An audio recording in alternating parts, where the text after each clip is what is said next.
All right, good morning. Rob Brown here with you on this Wednesday edition of SEC Sideline Sports Network. We are broadcasting here from the Hampton Inn on 280. I wanted to give them a shout out, Miss Vivian in charge of group sales. Man, you walk in here, it's not often you go into a hotel. Hey, what brings you to Birmingham? And I tell her, some business stuff. And she said, my godson played college football at Auburn. I said, oh, really? What was his name? Darrell Williams. I said, 6'4", 235-pound linebacker out of Hoover High School. She goes, damn. I said, yeah. She goes, I was an Alabama fan, but now I pull for the Tigers as well. We got Coach John Brady. He's been to the Final Four as a coach. He's done a lot of great things with basketball. Oakley, the intern, Mcferrin will check in with us as well in the second half. Vince Ferrara from the Sports Animal in Knoxville. Behind the scenes, making it all happen. When you are in a hotel, they call it dirty internet, guys. Brendan is making this happen. So we have the best executive producer in the world. And want to say, do us a favor. Take your phone, take a picture of that QR code that'll pop up. We're streaming live on X, Facebook, and YouTube. 7 channels, as they say in South Alabama, Coach, simultaneously at the same damn time. So you can catch it all. There it is right there. But we're here 5 days a week, Monday through Friday on this show, 9 a.m. Eastern. Got the Buddy Martin Show, 9 p.m. Eastern, Monday through Thursday. Scarbo Knows is a new show on this channel. And also we do our AU Undercover show with Doug Dean, Kevin Skarbinski, and Ronnie Sanders, Wednesdays at 5 p.m. Eastern. So we're building this network, and it's a lot of fun. It's getting bigger. We're growing. Share the show. Let your friends know about it. Oakley, Coach was just abducted. Here he comes back. We're getting started. I've got Michigan State, Florida, Houston, and Alabama, Coach, in my Final Four, still alive. I have Florida playing Houston and Florida cutting the nets down. How's your bracket looking, Coach? Well, I got Michigan State, Florida, Houston, and Duke. I guess. Yeah. I guess that would work, but I got Duke winning it all. Yeah. What is it? It's like recency bias or whatever you call it, but we've seen Duke do it so many times or play for it. It is hard to get it out of your mind, isn't it? What was that again? About Duke, just the fact that they have been in the national championship game so many times, it's hard to get them out of your mind because that is a powerful brand, and they get a little help. I think they get a little nudge from Dick Vitale or Duke Vitale or whatever, but how they've earned it. But maybe this year one of these SEC teams is going to get it. Yeah, I just think they're really good. My problem is I have a problem with Michigan State. I wasn't sure Ole Miss would get that far, but the way Ole Miss is playing, I'm not Yeah. sure Michigan State can get past. Wow. Well, Oakley, you watched Ole Miss dismantle Iowa State. North Carolina, you knew they'd put up a fight. But, Coach, and I'm going to get back to this one on Ole Miss. North Carolina put up a hell of a fight. But to take apart an Iowa State team that was at one point number 2 in the country this year, I'm not surprised. I've been watching Chris Beard a while. I think you know him. He's a hell of a coach. Can you hear us? Yeah. All right. I hope, Coach, we can hear you. You're good. Okay. He may have lost it. But Oakley, were you shocked when Ole Miss just destroyed Iowa State Sunday? I mean, to say I wasn't shocked would be a little bit of a. I mean, I think that shocked everybody, but with Chris Beard and the way they're playing with Sean Badula, and really, I think their X factor is Malik Dia. If they can get 15 points, 8 rebounds from him, they're tough to beat. Yeah. So I think that'll be a tough game for Michigan State. I actually have Ole Miss winning that game. Wow. Coach Padilla for Ole Miss, he's fearless. Wouldn't you love to have a roster full of guys like that? Well, he's got some toughness about him. That whole Ole Miss team, to me, is got a toughness about them, and they're really playing well right now. And I agree. I'm not sure Michigan State can get past them. I didn't have Ole Miss in that game. I had them getting beat the last game, and they were able to win it. So they surprised me. So it wouldn't surprise me if Ole Miss wins the game. But Michigan State's a tough team too, and they've got a base in them that's all about defending and rebounding. That's kind of where Ole Miss is. I think that's going to be a really a physical type of game and a tough game to officiate, I believe. Oakley, Auburn's played them 3 times. Ole Miss won all 3 of them. There's a possibility Auburn and Ole Miss win. They're going to play a 4th time in Atlanta. I don't know if that's ever happened before.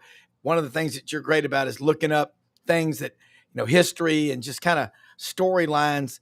Are you aware of a team playing 4 times in a single season ever? I'm not sure that that's ever happened, because that would take, you'd have to line up the conference tournament and March Madness, and I don't think that's ever happened before. But it's hard enough to beat a team once, twice, 3 times, but to beat a great team 4 times, especially Ole Miss, if they win, that means they're super hot. I think that'd be a tough game for Auburn. I agree. Coach, when you look at matchups, everybody talks about height and transition games and everything, but it's matchups on game day, I think, that are most important. Would you agree that Ole Miss is not height-wise going to go up and dominate anybody, but they play defense so hard, they force a lot of turnovers, and that negates any lack of height? Is that what Chris Beard's doing? It's what it looks like to me. Yeah. Coach, are you there? Okay. Yeah, I bounced out on you, but you talking about Ole Miss and the way they defend? Yes, they've played great defense. Yeah, well, I think teams like Tennessee, Ole Miss, Michigan State, even Texas Tech, I think these teams that defend well are there for a reason. Houston's another team that is all about defending and rebounding. So I think the toughness quality, and I've always thought toughness was part of the talent equation. And if a team has talent plus a toughness about it, and they put their emphasis on defending, I think that's why a lot of those teams here, Kentucky's more offensive minded. Maybe Duke is a little bit. But I think a lot of these teams are in there because they defend and rebound, and they have a toughness about them that has carried them to this far, when offensively they may not be as good night in and night out. Yeah. Oakley, your Final 4 are, once again, give me those 4 teams. Switch mine up a little from last week, but I've got Auburn. But not since the tournament started. No. I've got Auburn in mind, Duke, Tennessee, and then this is a little bit of a shocker with Arkansas. Wow. I think with Aduthiero coming back, if you can get 15 minutes out of him, with Jonas Adu playing the way he's playing, I'm confident in Arkansas. Yeah, wow. I tell you, I got my good friend Jim Cherry recovering from some surgery, watching this show right now, and huge Razorback. That's one of the questions I was going to ask both of y'all. And Coach, John Calipari, I think this is his 16th Sweet 16. Is this one of the best coaching jobs you think he's ever done, just watching from afar? Well, I don't know. We're fading in and out a little bit. Can you hear me? Yeah, I got you. Yeah. I think there's I'm not sure what it is. I think it's aliens have gotten on the line, but I'm hotel dirty internet. So we'll just, if there's a little bit of a delay, don't worry, we can hear you.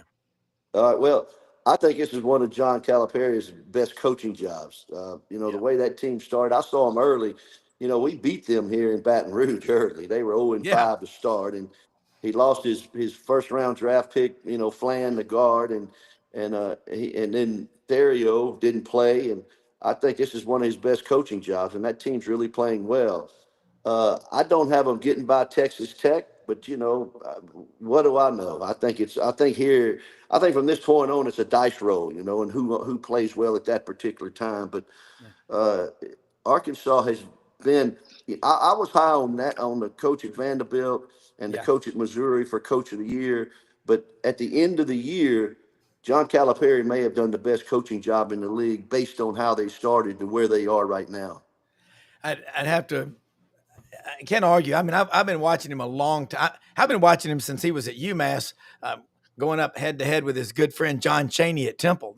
They were very close. Oakley, I don't think you remember that was a classic. John Chaney was the coach at Temple, who's the fifth winningest basketball team in the history of college basketball. He didn't like Calipari too much, and he went after him. What did he do? Grab him in a headlock in the press conference after the game? I will never forget that. No, he didn't grab him. He made the statement, "I'm going to kill you." You know, if you said that today, he came into Calipari's press conference Yeah. and challenged him in front of the media and everybody, and they almost went to blows, and they separated them right there in the press conference. But it was a classic, and you know, if you look that up on the internet and see, because it was unbelievable. Yeah, Oakley, it's Will out. do. It is out there, Oakley. But speaking of that, guys, I was at Auburn when LSU played at Auburn on a Friday night.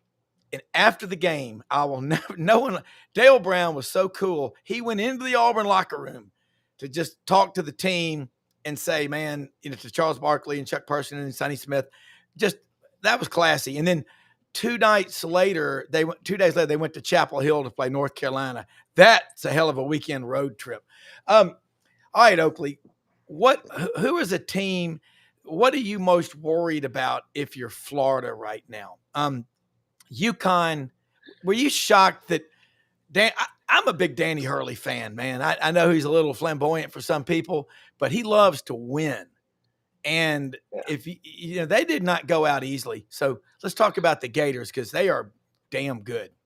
I know I am a little worried about Florida because UConn, great coach, obviously, but they're not a good team. And Florida shot 47% from three. UConn shot 27% from three. If those numbers are anywhere close, UConn wins that game. Yeah. And I think Maryland's a tough team. Maryland's not too deep, so I think that's where Florida can get them, especially if they get their front court in foul trouble. But I would be a little bit worried about Florida. Coach Todd Golden, this is year 3. Now they're playing in San Francisco against Maryland. But you know what?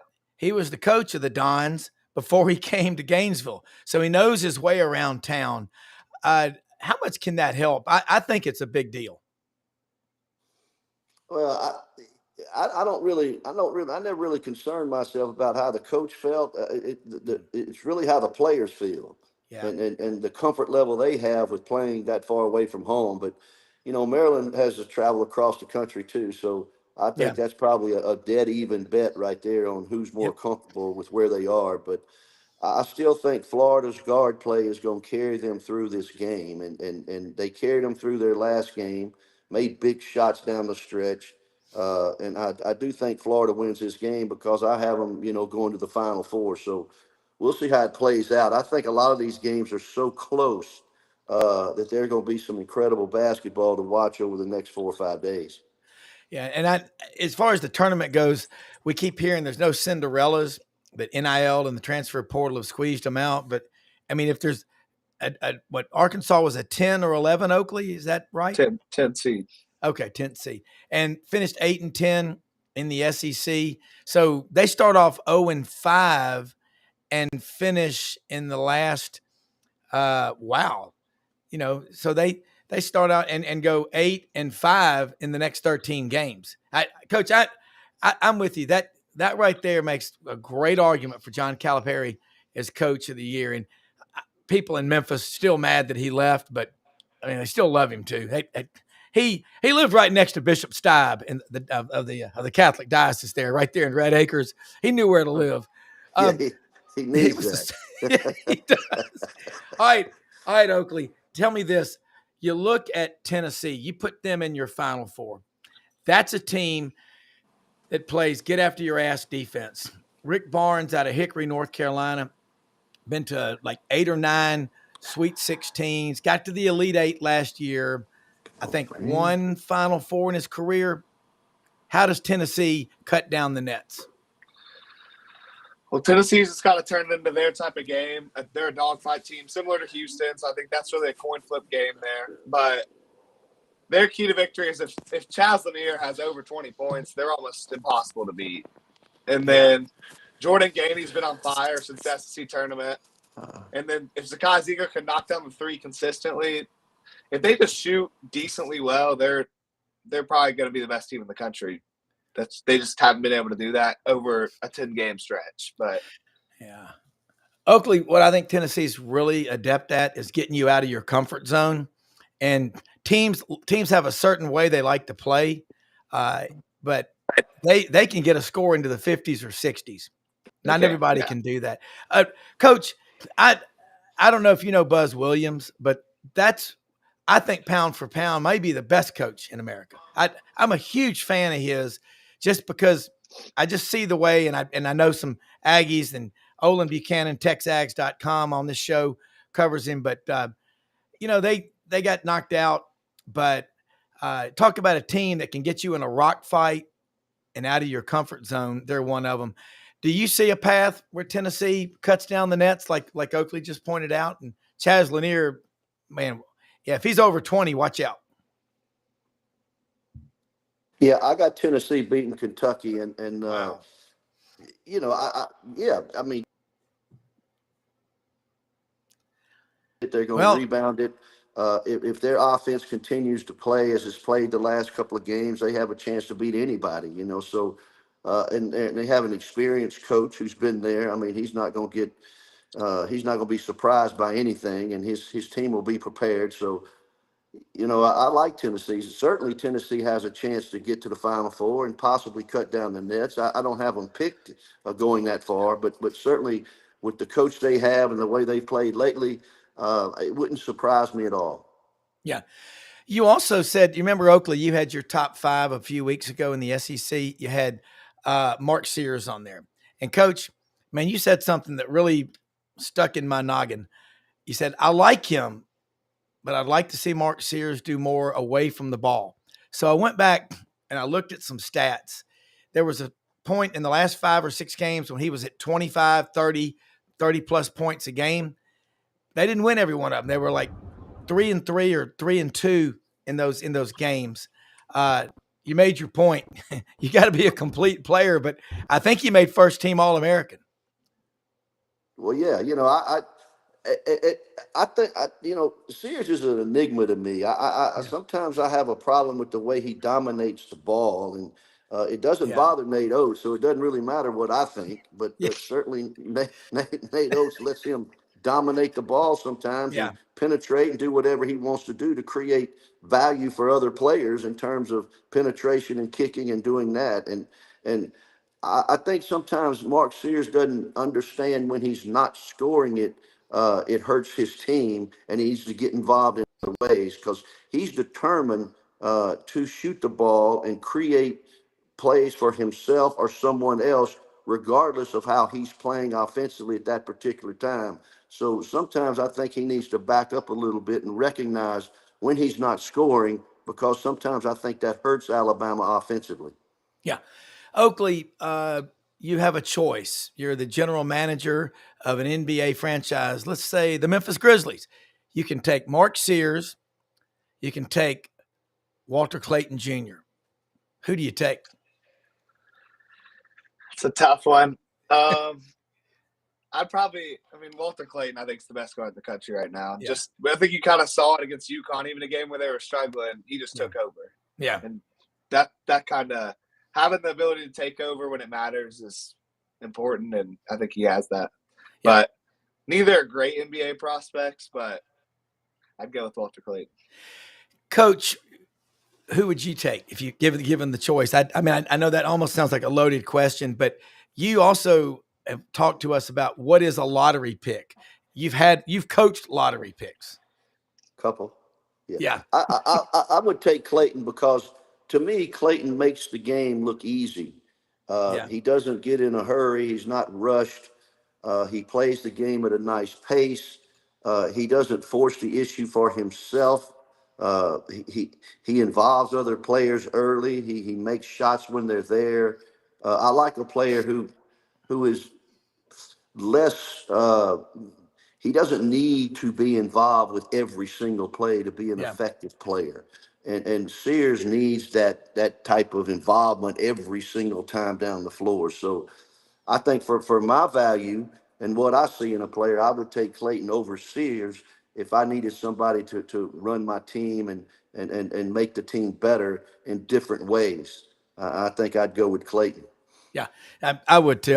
And he's from Lake Wales. Remember, he went to Iona. I think he played for Patino there. He almost went to He St. did. John's with him. And the guy's Oakley. He's a football player. I think he was a safety. He's pretty damn good. But they're all, Wow. Oakley. Is there another team out there that we're not talking about that has 5 big guys who can run up and down the court? That's like Florida. I mean, what if this matchup with Maryland? I don't know that much about Maryland. I do know this. The ACC misses the hell out of them. Yeah. I don't think there's anybody who really has. I mean, Michigan has a lot of size with the 2 7-footers, but I think Florida's got the most size in the country. So nobody that's left really can compete with them size-wise, I don't think. I mean, Auburn has 2 7-footers also, but they've got 3, and then they all play. Theirs is a little different because 2 of theirs could shoot the 3. So they have size that can bring you out in the perimeter. Yeah. If anyone can pronounce the last names of the 2 Czechs for Arkansas and Tennessee, can we buy a vowel for $50? It's Midachik, but the guy for Arkansas, Ivacek, I think he can shoot the 3, coach, at 7'2". What is it about these European players that come over here? Do they just practice fundamentals all day long, every day? I assume, and they take them and teach them how to play and understand what to do, and they keep their skill level. Most of the time in the States, if a guy's bigger, we just stick him under the goal and make him a forward or a center, and don't give him an opportunity to really develop a skill level where he can play inside and out, or stretch, or be a stretch guy, they call him now. So I think overseas they teach them to handle the ball regardless of their size, and they drill that in their players. So I think that's why you see more Europeans more comfortable playing facing the basket now than some of these American players, although the European influence is really catching up with players in the States today. Yeah, it really seems like everybody has one. Oakley, I know you've got class. Studies make men wise. Athletics make men strong. Character makes men great. That's the Auburn Creed. That's you. Tell me this, Janai Broome, in your opinion, just watching, I know you don't have, you're not going to tell anything that maybe you know or don't know. Is that ankle, you think, affecting him? Because he's 8 and 14 points in Auburn's 2 wins, but Auburn can beat you in a lot of styles, can't they? Yeah, they can. I mean, the ankle's, I think, still lingering, but that's not the reason. He's had that bad ankle for 2 months now. Yeah. I think he struggled against good bigs, and I think Kalkbrenner's size kind of threw him off. Yeah. So we'll see, because we'll see against Michigan, because they've got a lot of length. But I think against Michigan, our guard play puts us over the top. Because, I mean, if they turn the ball over against us, which they're prone to do, they have no chance, I don't think. But yeah, that's what makes Auburn so great, is they have 5, 6 players that can go off on any single night and get 20. So you have to game plan for a lot of different players. Is there one player, Michigan's got KT Harrell, who played at Auburn a couple of years with Bruce Pearl. He has the most points in a 2-year span of any player in Auburn history. I think he transferred from UVA, and he's like director of basketball operations. Trey Donaldson from Tallahassee, who played at Auburn 2 years, a little bit of familiarity. So it should be fun. Hey, let's try to link up if you're in Atlanta. Hey, you're going to be, because you're going to the Elite Eight, aren't you? You got a lot of confidence. You know what confidence is? You know what true confidence is? You're going fishing for Moby Dick and you stop and get extra tartar sauce. That is confidence. All right, Oakley, look, stay with us if you can. Can you stay a little longer? I can stay like 5 minutes longer. Okay. Coach, I want to get back to you again. What he just said about Janai Broome, there's that debate. I had this discussion with Doug Dean, who's a huge part of our show, who's on with us a couple of times a week. National Player of the Year, Cooper Flagg, Janai Broome. They wait really late. It's not like the Heisman where they give it out before the playoffs and the bowl games. Who is your pick for National Player of the Year on SEC Sidelines Sports Network? There's no pressure here. Tell us who you really think it is. That's a good one. Between those 2 players that you just mentioned, I don't know which way it will go. Auburn's had such a special year, and he's been such a special player. And then, the guy at Duke's getting all the attention. So I'm Yeah. not sure how that will go. But both of those players, it wouldn't surprise me whichever one gets player of the year. They're both deserving of what they've done and what they Yeah. mean to their team. One thing about Broom, he's not an explosive, athletic sort of over the Yeah. rim player. Uh, but he's got what I call an old man's game. He's very good with shot fakes. He's left hand, right hand. He can score it either way.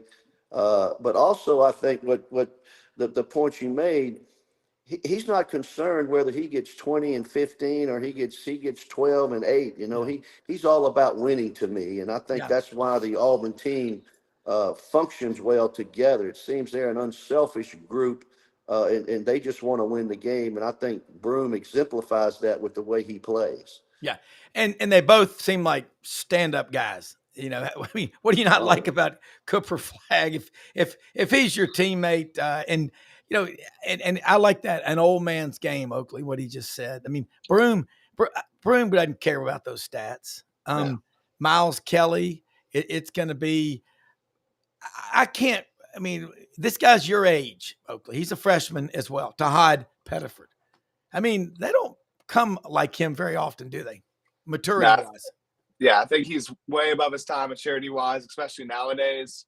And it shows with how they trust him to come in, even if he's missing, take those deep shots from three, especially in March Madness. And then when you do that throughout the season, it rewards when he comes in against Creighton as your leading scorer. So there's definitely a level of trust with Todd Pettiford that all these fifth year seniors have, and that shows a lot about him. Yeah.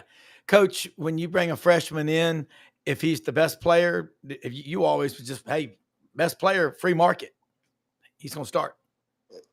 I don't know why any coach wouldn't start his best players. Yeah. I mean, I don't care what class they're in or how Yeah. old they are.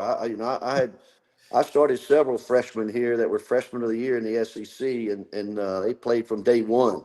Yeah. So I had no problem putting my best players on the floor. Yeah. I'm, Oakley, I like what he just said. Your comment about Broom's spot on too. And did you see? I like the comments, Coach. We got you back. I like what Carrie Jones is saying from Lebanon, Tennessee. Walter Clayton, best guard in America. Janai Broom, best power forward center. Cooper Flag, the most complete player in America. Did you see those? That's a great comment by Yeah, Carrie Jones. I agree with that. Yeah, 100%. Yeah. You can't argue with those three guys and what you No. just said about them. Yeah, I don't have any problem with that. I mean, Yeah. they've It is. proven it with their play, and that's what I like. It is. And now, when you talk about, I want to go back to Arkansas real quick, Oakley, before you go. Adu Thera, he's going to play. John Calipari was talking. He's been on so many national shows this week, Yeah. but he's talking about if I get 15 minutes out of Adu, that's a big deal. Well, he said the same thing about Boogie Flan this past weekend, and Yeah. Boogie Flan played about 25 minutes. So Yeah. we'll see. I think he'll put him in there at about the 12-minute mark of the first half and kind of see where he is conditioning wise and how he feels. So Yeah. Because, Coach, you think about Boogie Flan and Thero and this Arkansas team. I mean, again, to start off 0-5, and people were writing them off, and they're here. Texas Tech, I don't know, they're always good. Chris Beard took them to the national championship game. Yep. That guy's career has been amazing. 30 wins at UALR and University of Arkansas Little Rock. Right. Second year at Ole Miss. I mean, they were up by 26 over Iowa State. Ole Miss can make it to the Final Four, can't they? Yeah, I mean, any of these teams can make it to me. It just depends on how they play at that particular time. But I've known Chris Beard. When I was at Arkansas State, he was at Little Rock. He lost one game in the Sun Belt that year, and we beat him in Jonesboro. And Wow. yeah, we were up 18 at halftime, and then they came back and cut it to one, and we hung on by the skin of our teeth. But I got a lot of respect for Beard and Chris and what he's done and how his team plays. It doesn't surprise me he's done what he's done. And this Ole Miss team, if they get by this Michigan State, I don't have a bracket in front of me who they Yeah. play next, but certainly, Auburn. uh, If the winner of Auburn, Michigan. oh, that's right. We talked about them playing 4 times this year, Yeah. Yeah. some Yeah. incredible deal. But yeah, Yeah. Ole Miss is good. You're gonna have to play well to beat them. They don't really beat themselves, and I think that's the mark of a good coach and a good team is when teams don't beat themselves by careless turnovers and ill-advised shots and giving up offensive rebounds. So if a team can, like Ole Miss, who doesn't do those things, you're gonna have to beat them. So Michigan State's gonna have to play really well to beat Ole Miss. All right, Oakley, I know you got to go. Give me your coach of the year in the SEC. I think it's Bruce Pearl. All right. I I know, and that's an objective opinion. Have a great day in do. class. I'll talk to you later today. Okay. Thank y'all. Thank you. All right. Coach, I like another comment, Carrie. Europeans don't just practice dunking 24/7. They work on fundamentals, shooting free throws, ball handling, passing, etc. I know when I've traveled to Europe in the summer, years ago, all you would see on TV in every bar or restaurant was basketball. I don't think the average American fully grasps how popular basketball is around the world. It is, I mean, soccer, we know how big soccer is, if you like watching grass grow, but I love watching basketball. Is the American game in the NBA? Look at all the guys coming in. Uh, it seems like college, when you're 7'2" and can shoot 3-pointers, um, that's pretty damn strong. I'll take that any day of the week. Well, these Europeans who've come in the NBA, they've changed the NBA game from a post-oriented game, I guess, 15 years ago when Shaq was running around, Yeah. from Wilt Chamberlain to Shaq and all these great centers that the NBA produced. Now you don't talk about those type of guys. You talk about the guys who can play all over the floor and face it up and do a lot of things in terms of handling it and putting it on the deck and making good passes. The athleticism is still there, but the skill level is a lot better than it used to be. And I think the European influence has really taken effect, not only in college, but the NBA as well. Yeah. Let me say something about one of our sponsors real quick, Winter Timber Outdoors in Athens, Alabama. They are open 7 days a week, folks. And turkey season is upon us. We're here in Birmingham. It got up to like 80 yesterday afternoon. And you got to have the right calls, slate calls, box calls, or you got the diaphragm call you use in your mouth, the camo patterns, the ground blinds. And God help you if you ain't wearing snake boots in your turkey hunt, because I've been sitting there up against the tree and had many a snake crawl right over me. Thankfully, they kept going. But everything that you need for turkey hunting, duck hunting, deer hunting, all the outdoor sports, over 2,000 shotguns, rifles, and handguns in the store. They're growing in the footprint that is the SEC. A big store is under construction in Auburn. They'll be making announcements in the coming weeks and months on new store locations. Winter Timber Outdoors, Athens, Alabama, growing like the SEC. Coach, before Vince Ferrara checks in from Knoxville, another one I want to ask you about. I want to go back to your LSU team. You covered the Tigers all this year, and we talked about, shifting. And this is Ellis Johnson, who's on our show with us every week, veteran SEC defensive coach and head coach, made a great point yesterday. Love Ellis from Winsboro, South Carolina, and he's got a true Southern accent. Love him. He said, in the past, you'd be trying to spend $100 million on your stadium renovation and say, look what we just did. We just added this upper deck and luxury suites. He goes, now the paradigm has shifted 180. Hey, we got $30 million to spend on NIL to buy better players. All that brick and mortar stuff is going to have to wait. Isn't that weird that we're at that point right now? Well, I think with the emergence of the NIL and that sort of thing, that the arms race has subsided a little bit. Yeah. Who's got the biggest, best locker room or who's got the biggest, newest arena. I think if you don't have the money and you have to use it and spend it wisely, you can't win any games unless you have talented players. And if you don't have enough revenue to do all of it, I think most college coaches would say, give me what you have for NIL and we can do this other stuff later. Nate Oates at Alabama. Nate Oates They want to build a new arena at Alabama. He's not all for that. He's getting Yeah. new practice facilities, but he wants some of his money given to NIL to make sure we're competitive in that regard before we do something in terms of building a new Yeah. arena. Yeah. Yeah. And I agree. And I think Lane Kiffin really started that a couple of years ago at Ole Miss. They were going to do a $350 million retrofit on one side of the stadium.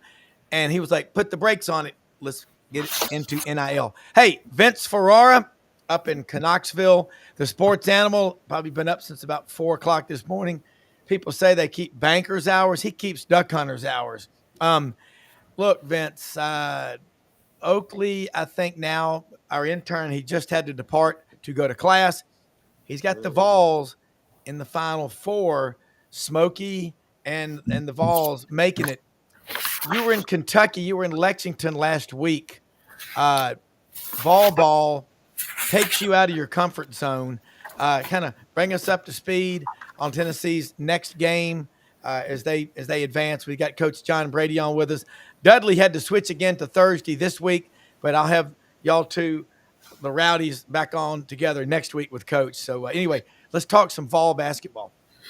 Yeah, and Dudley's still alive in this thing. Not sure who would have predicted that or had that on their bingo card. That's right. Early in the season. But great to be on with you, Rob, and Coach Brady. Appreciate the opportunity as always. And yeah, it was interesting that Tennessee was in the Kentucky Wildcats' home last week. Now they play Kentucky away from their home in Indianapolis. And just the fourth time that SEC teams have met in the NCAA tournament. And you know, why not? If we're going to do this, you go through a team that's beaten Tennessee twice, the one team that had, you know, that kind of success against the Vols. And, you know, there's a lot of interesting things about how those two games went and how it might be different, if at all, this time around. So, but Lexington was fun. I thought Tennessee was in control for most of their two games, definitely throughout the Wofford game in the first round. It was nip and tuck in the first half with UCLA, a little back and forth. But then Tennessee employed a half-court press that really threw UCLA off. They started turning the ball over, and Tennessee was able to shut UCLA down for the final 3:21 of the first half. Vols closed on an 8-0 run, took a 7-point lead into the half, and then separated in the second half and kept UCLA at arm's length in getting to the finish line. So really Tennessee played the way we know them to, based on defense. They played inside out. Chaz Lanier was fantastic with 29 in the first round, 20 in the second round. Man, when he is playing the way he's playing, it's definitely the points lead to them winning games when he scores 16 plus. But he is playing so much better. He's playing the way Rick Barnes has wanted him to play, in working harder to get open off the ball, in being real decisive in his cuts, coming off of curls with authority. His bigs are screening for him better than they have all year. He's getting 2-point shots off as well. He's driving all the way to the rim to where he's not just easier to guard as just a spot up 3-point shooter. Just working really hard. He's also rebounding and playing better defense and dialed in there. So his game has really come into form at the perfect time for Tennessee, because he is a game changer when he brings them that offense to that level. And you know, and obviously Tennessee that defense will travel as well. So they're in a nice role. Obviously, Kentucky brings a totally different dynamic with them winning those two games against them. But it'll be fun in Indy, where Tennessee was, several years back. Remember when the SEC tournament was in Tampa? I made that drive down to Tampa, right? And then I get all the way back to Knoxville, and then a day later I got to turn around and drive to Indianapolis. So they've been there before, not too long ago. Hey, let me say something. Two things. You beat Mitt Cronin, who's the youngest coach at age 53 in NCAA basketball history to reach the 500-win plateau. And who was the character that never had any luck except bad luck? Little Abner. How'd you like to be Kelvin Sampson? 2 years ago, he's madder than a wet hen as the number 1 seed. He's got to play Alabama at Legacy Arena in Birmingham. And now he's the number 1 seed and he gets to play Purdue in Indianapolis. I mean, Coach Brady, does he have a case to take before the SCOTUS? I mean, this is serious stuff. That's just bad luck, man. You know, It I mean, what do really you is. say? I mean, what are you supposed to do? Just win, baby. Don't worry about all that. Block that out and just coach your team and play the best you possibly can. But Yeah. you know, I like your points about Tennessee, and I think Tennessee plays well when Lanier does score continuously throughout the game, and they don't have lapses of scoring from time to time. And if they get consistent scoring offensively, because I agree that the defending and rebounding is going to be there. You can count on that. But if Tennessee can score it consistently throughout the game and don't have 2 or 3 minutes where they don't get a basket, you know, they're tough to beat. And your coach on the sideline is, to me, is one of the top 4 or 5 Yeah. in the game today. So about him, I'm just worried about not being where they need to be to beat quality teams. Yeah, and Coach Brady, it's a great point because that's part of what Chaz Lanier has helped solve by him playing so well. There was numerous times in the Wofford game where Wofford would go on a little mini run, 6-0 run. So what would happen? They'd run Lanier off of a curl and either make a 3 or a smooth 2-point jumper at the elbow, and it would squash that. And then Tennessee would reel it right back in and then re-separate from Wofford. So he's bringing them that dynamic that Dalton Connect was able to do and kind of a fix-it guy on offense. They didn't have that earlier in the year. Now he's able to kind of squash those droughts. There's fewer of them because he is shooting at such a high clip. He's so efficient right now. And I think he's helped them in that area. But yeah, if it reverts back, then that could be a problem for Tennessee. Let me say something. I like this comment. Morning, fellas. DJ Duvernay. Look, new here to the show. Welcome aboard. Look like Florida SEC fans, so no need to lie and spare my feelings. Do my Maryland Terps, the Crab 5. I love that. Got any shot at knocking off Florida? Coach, I'll start with you because, I mean, Sweet 16, it's pretty damn elite group. I love it. The Crab 5. That guy. DJ, keep watching. Yeah, I think Maryland has a chance. I mean, everybody at this level, when it gets to this point, has an opportunity to win the game. But I don't have Maryland beating Florida for, you know, I've been high on Florida since day one, and since we've come on this show from way back November, so. Yeah, you have. You know, I'm a Florida fan, and I think they're playing well. I think that game the other day gave him a lot of confidence to close games out.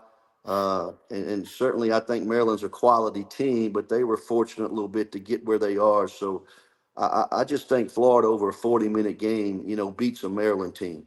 Yeah. I mean, I just think about Maryland. We were talking about it earlier this week. Cole Fieldhouse, Lefty Drizel, give me a foot stomp, Lefty, and R.I.P. Lefty and Gary Williams. Hey, Vince, you know, you have covered a lot, and you know basketball, the big picture. We're talking SEC here, but you've seen the Vols play Florida twice this year, lose by 30 down at Gate. I still like to call it Alligator Alley, but at the O-Dome, and then Vols win by 20 in Knoxville. And then the SEC tournament, they played again. Exactly, third time. Yeah. So, what do you think? Maryland have a chance? I just think Florida. I'm with Coach. I got them winning the whole thing. Yeah, I'm in line with you guys. I think Florida. That's who I had winning the national championship, and you know it makes you worry a little bit when everybody is going in that direction going in, because a lot of times it doesn't happen that way. But look, that UConn was the prohibitive favorites last year, and they took care of business and ended up being chalk for them. So it can still happen. Yeah, Maryland's got a shot because their starting 5 is so talented. They got big-time recruits there. The thing is that they're not very deep at all. They don't get much from their bench. Florida is so deep. They got 4 posts. They got 4 guards. Just seeing them in person a bunch of times, several times in Nashville, a couple times during the regular season. I think that UConn game actually is exactly what Florida needed. Just another little wake-up call that they need to be dialed in. They can't have lulls because good teams will get them. And they really had to fight for that win and then separated. But, they've got the dudes like Walter Clayton who took over that game and helped Florida get to the finish line. So I think that was good for them, and I would expect them to be sharp and win that game with Maryland. The line is 6.5. Maryland will be a challenge at times, but I might even give those 6.5. That's how confident I am in Florida. Yeah, and the thing that separates Florida, we have a Final Four coach here, and he'll tell us, forgotten more than I know about it, but those 5 big guys. Franz Beard always talks about that. That's 25 big fouls that you can give. And they got a 7'9" guy that Franz says, when wearing his sneakers, is well over 8 feet tall. Let's invite him over to the house to put the star on top of the Christmas tree. That guy. I think the SEC this year, in 2016, the ACC had 7 teams get to the tournament. 6 of them got to the Sweet 16. This year, the SEC had 14, and 7 of them are there. So on a percentage basis, the ACC, that looked, let's be honest, that looked better. 6 out of 7, 7 out of 14. Is this the best conference ever? Hell, we don't know. That's why we're going to play the games. But damn, Vince, that was a hell of a breakdown. Looking, guys, and I'll go back to you, Coach. You got 13 players on scholarship. Most teams are playing 7 or 8? Isn't that about the norm? What are you telling those guys that are not playing in the day and age of the portal and NIL?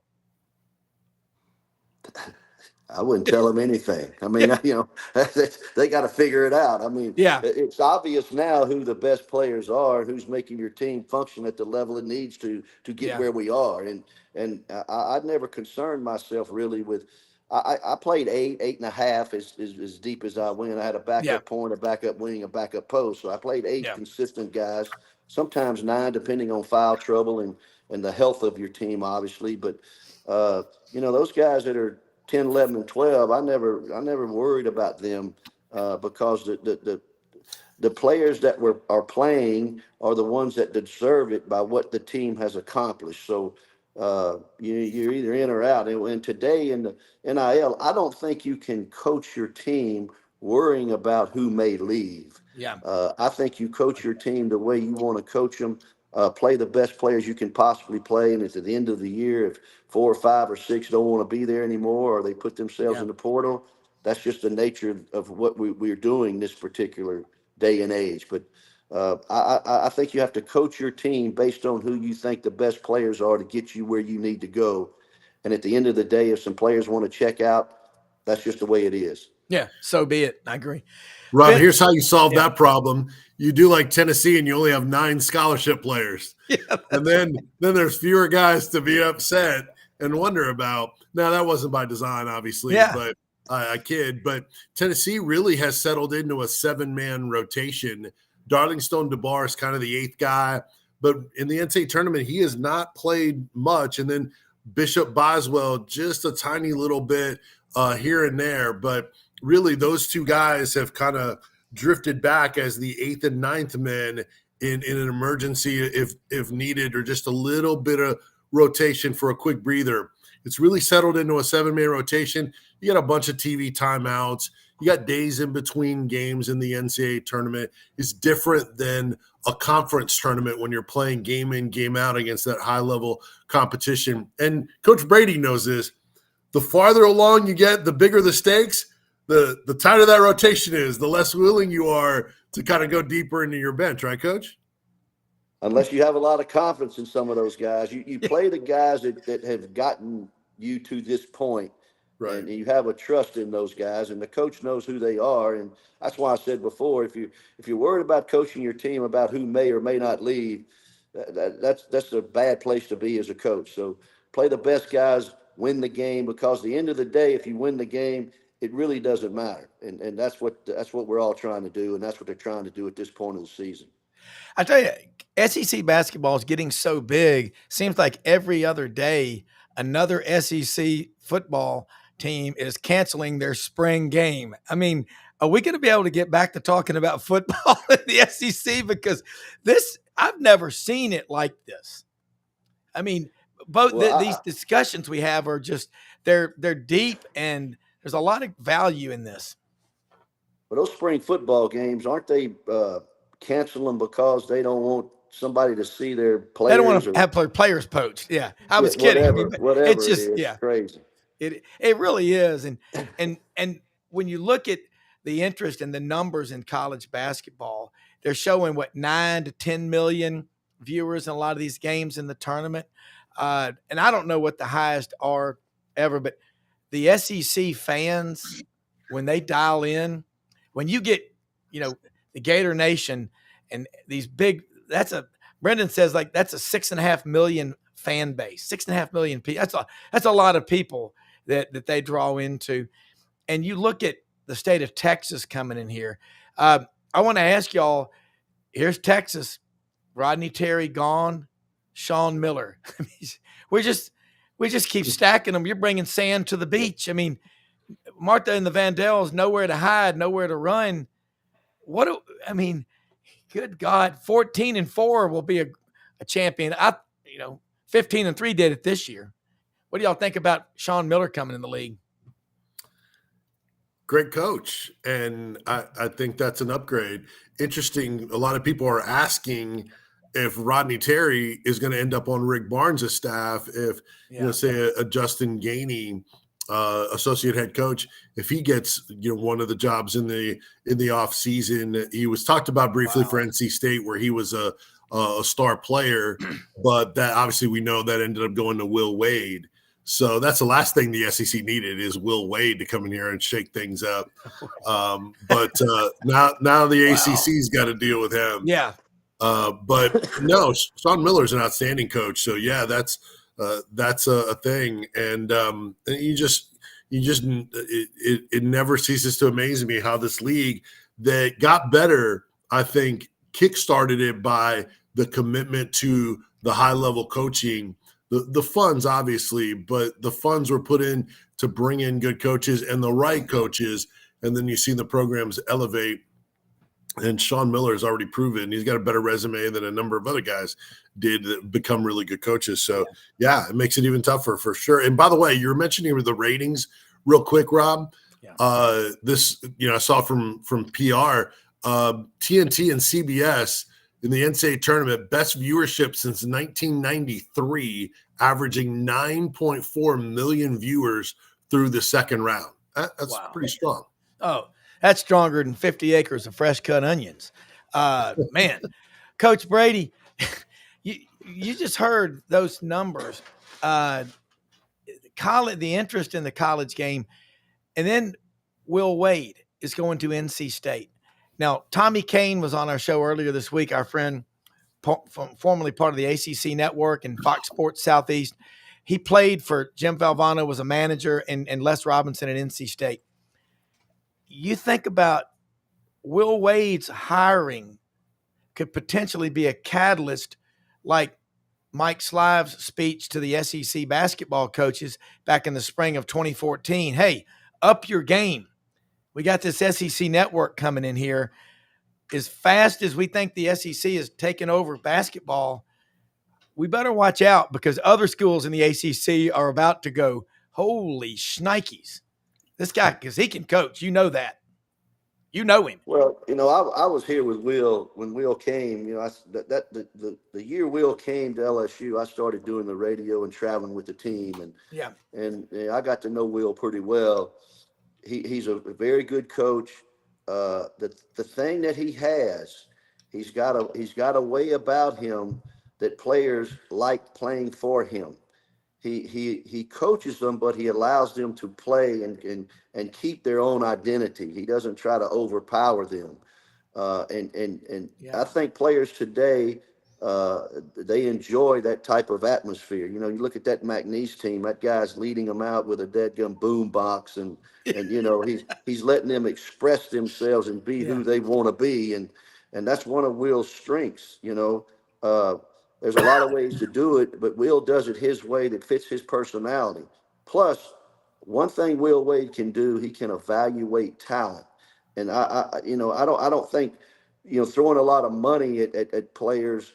If you can't evaluate the players that fit your style of coaching and fit together as a group, it doesn't matter how much money you throw at them. But Will has a knack for evaluating players, getting the type of players that he can coach that play for him.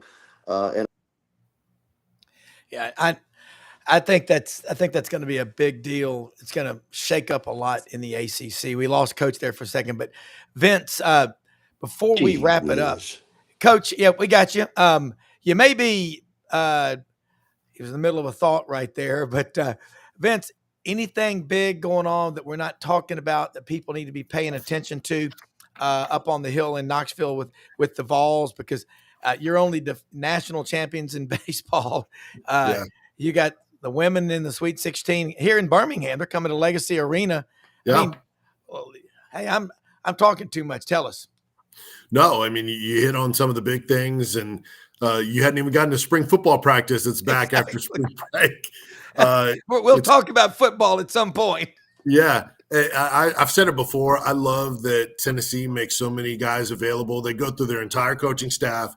They all talk. As they go into like once a week, Josh Heupel will talk, but he lets all of his assistants talk. Yeah. And then so we get a chance to get different perspectives. We always get like 3-4 players a day after a practice. So that availability, even though we don't get to see a ton of interesting practice, is always appreciated. You can learn about those guys. They're pro spring game and spring practice. Josh Heupel and Danny White. We had Danny White on this morning. Yeah.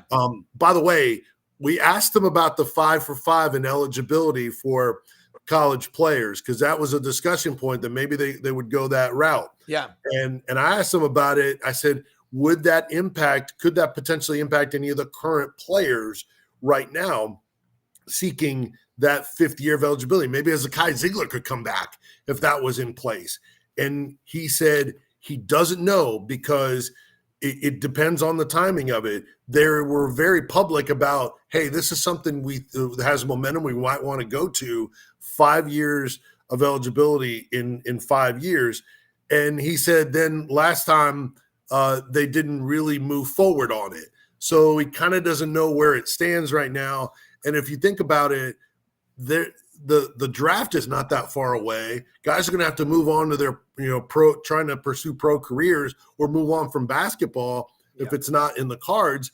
So by the time they all figure it out, it may be too late. So he didn't have a definitive answer, but I thought that was an interesting explanation of that particular rule that's been kind of bandied about for eligibility. So just following all these teams. Tennessee baseball called game last night with Queens, and they'll be on the road at South Carolina after they took 2 of 3 at Alabama last week. So they're still number 1 in 4 of the 5 polls. So there's just so much going on. It's wild. And I'll be headed to Indianapolis here later on this afternoon to cover the Vols throughout the week. Going to be incredible. And I think we're going to have to invoke, Coach, the Tommy Boy rule. 7 years of college is enough. I mean, if you stay one more, you're a doctor. I mean, you got to think about that. But anyway, this has been a great conversation. Coach John Brady had Oakley Mcferrin, the intern, on earlier. Vince Ferrara, executive producer Brendan Martin working behind the scenes. We had the dirty internet. We're staying here at the Hampton Inn on 280 in Mountain Brook. Y'all know what it's like in the hotels, but had a great dinner last night at Bricktop, Coach, there on 280. I love that place. A good spot, man. That's a good spot. Yeah, it is. Yeah, went with Kevin Skarbinski and his wife, and Maury Gaston and his wife, and Ronnie Sanders and his wife, and talking strategy about this SEC network and all that we're building, SEC Sports Network sidelines. But thank both of y'all so much. I'll let y'all get rolling, and we'll do it again next week. And Dudley will be back, your partner in crime, on here with us, and you, Coach, and we'll be talking Final Four. Hopefully all of our teams are still in the mix. So take care, everybody. All right. You bet. Let me say something about our sponsors too. Landers Ford, located at Poplar in Houston Levee, where Collierville and Memphis come together. You can get there. It's so easy to get to. It's a big dealership with a big inventory. They're open every day of the week except Sunday, 7 a.m., 7 p.m. The service department provides round-trip transportation for you. They'll pick you up, take you back to your office, to your home. That's a big deal. Brad Bellamy, our good friend, is the general manager. Kent Ritchie, the owner, John Kitchens, played football at Ole Miss. There's TVs everywhere when you go in there, but they'll work with you on your credit, get you in the right vehicle, cars, trucks, and SUVs. The Ford Truck Promise, the Broncos, the Ford Escape. If you want something smaller, you go with a Ford Maverick. I love an F-150 4x4. I can go off-road and be, basically it's incredible, and it drives like a car on the highway, which we're about to head to Atlanta right after the show. So Landers Ford, if you didn't buy your last vehicle from Landers, you probably paid too much. And right down the street, Hewlett and Dunn Boot and Clothing Company on the historic square in Collierville. Take your boots in there. If you want to get them restored, they do a great job. Jimmy Calhoun got some boots restored, picked them up this week, said, Brown, they were better than they were when I bought them. That's how good they can make them look. Charles Hall, the owner, his wife, Laura, Raven, JM, Squidward, Lydia, they will find you what you need. Barber, Filson, STS, Pendleton, Schaefer, over 7,000 pairs of men's and women's boots. Hey, most often we see the face of Christ in the least among us. Mother Teresa said it best. We can't all do everything, but we can all do something. Make it happen. See you tonight and see you today at 5 p.m. AU Undercover.